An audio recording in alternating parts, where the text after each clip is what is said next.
Hai Sobat Integritas, selamat datang di Opini, obrolan pengawasan internal hari ini.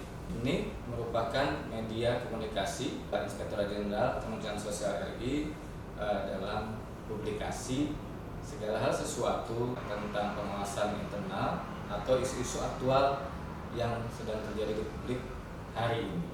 Kali ini kita kedatangan tamu yang merupakan suatu kehormatan sekali bagi kami, tim Opini juga.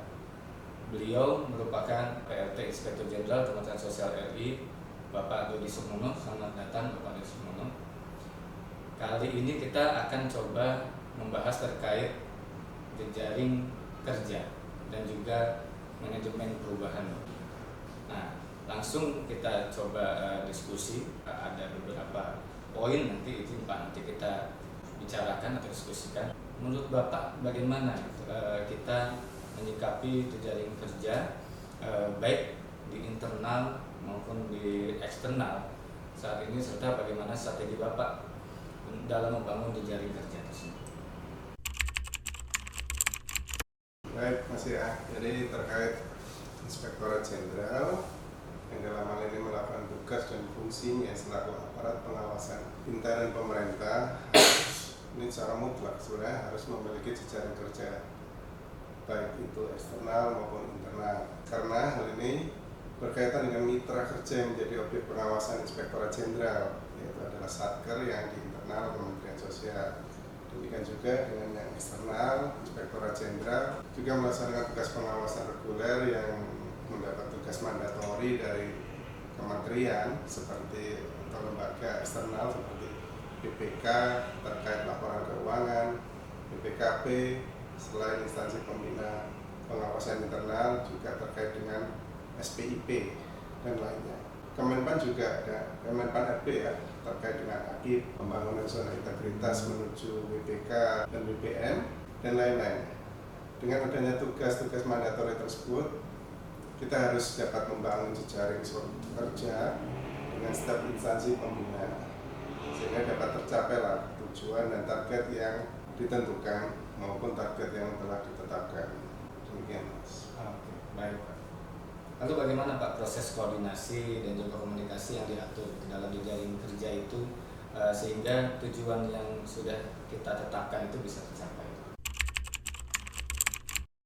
Untuk proses koordinasi atau komunikasi ini untuk kegiatan dimulai dari internal organisasi saja ya, dengan menggunakan komunikasi yang efektif dan etika birokrasi yang baik. Jadi artinya secara efektif itu memang fokus terhadap permasalahannya, dan tentunya ini juga memperhatikan etika birokrasi karena kita selaku ASN, selaku birokrat ya, dalam pelaksanaan selaku birokrat kita mempunyai sebuah etika. Nah, ketika koordinasi dan komunikasi ini sudah terbangun dan terjalin dengan baik, maka kita tinggal menjaga saja jejaring kerja yang sudah terbentuk tersebut. Baik Pak, memang sangat penting sekali untuk menjaga komunikasi, koordinasi baik dalam tim dan juga di eksternal. Perubahan dalam suatu organisasi atau instansi itu sangat normal terjadi, baik itu perubahan yang terjadi berasal dari internal ataupun dari eksternal atau mungkin juga dari stakeholder yang lain gitu. Lalu bagaimana Bapak menyikapi perubahan tersebut? Ya, jadi mau tidak mau karena kita ini berada di tengah-tengah sebuah dinamika ya, ternyata itu biasanya ada perubahan.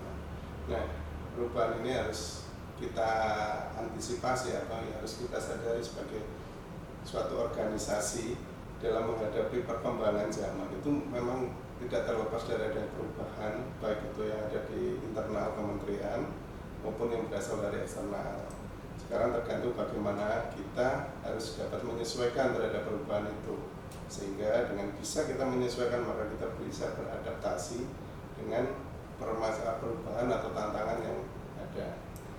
Maka dengan tugas dan fungsi Inspektorat Jenderal yang telah diatur, perubahan yang terjadi harus tetap dapat melaksanakan tugas dan fungsinya. Jadi perubahan itu tidak mempengaruhi tugas dan fungsi Inspektorat Jenderal.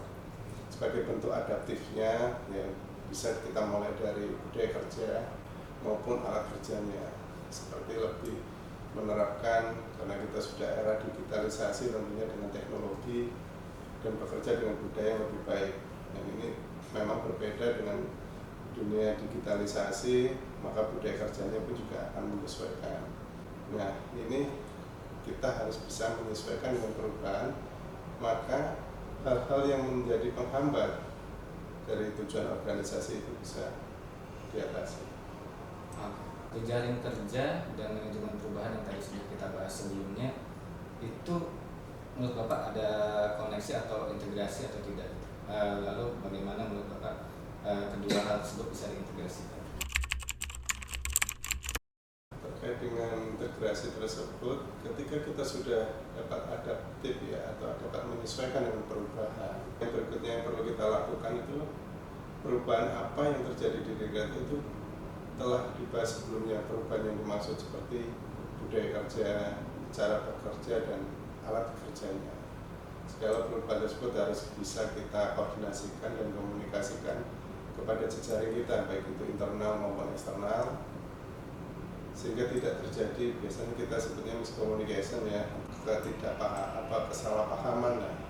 Dan ini apabila itu terjadi, itu bisa menghambat tercapainya tujuan dari organisasi atau dari Inspektorat Jenderal. Baik Pak, memang kalau misalnya segala hal suatu proses itu kan pasti ada tantangan ya Pak, ya, hambatan dan juga kendala mungkin. Menurut Bapak tantangan utamanya itu untuk perubahan kerja atau perubahan manajemen perubahan dan juga jejaring kerja itu apa ya Pak, tantangan utamanya, dan lalu bagaimana Bapak menyikapi? Jadi terkait tantangan sebuah organisasi itu memang masing-masing spesifik. Tantangan utama yang kita hadapi itu memang selalu tidak terlepas dari sumber daya, baik itu sumber daya manusia maupun sumber daya yang lainnya. Nah, ketika kita menyentuh pada sumber daya manusia, maka kita terkait dengan atau kita berorganisasi dengan tim kerja. Apakah SDM yang ada tersebut bisa beradaptasi atau bisa menghadapi perubahan itu. Nah, ini dikarenakan ada sebuah karakteristik pegawai dimaksud. Jadi masing-masing pegawai itu mempunyai karakteristik sendiri-sendiri. Jadi kita itu harus bisa pahami, karena mereka berada dalam satu tim kerja, maka karakteristik itulah yang harus bisa menyesuaikan atau bisa saling bergabung ya. Jadi bukan sebuah penolakan atau berupa sebuah pemisahan, tapi itu bisa, karakteristik itu harus bisa dipahami bahwa itulah sebuah kekuatan ya dalam rangka untuk peningkatan kualitas SDM. Nah, ini bisa dicapai, kualitas SDM ini bisa melalui diklat semacam itulah ya, semacam jadi untuk mengupgrade dirinya gitu, sebagai kompetensinya itu harus juga diperbarui. Nah, ini ketika berada di posisi tersebut masih belum juga tercapai.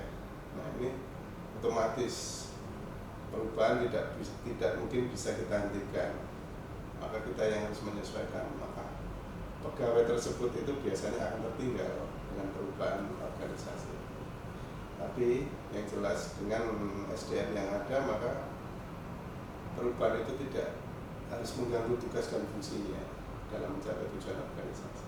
Oke, baik Bapak, terima kasih banyak atas opininya sesuai dengan podcast kita, obrolan pengawasan internal hari ini. Ini merupakan suatu cara kita untuk bagaimana mendekatkan publik terhadap segala hal sesuatu terkait Inspektorat Jenderal Kementerian Sosial RI. Terima kasih banyak Pak atas waktunya.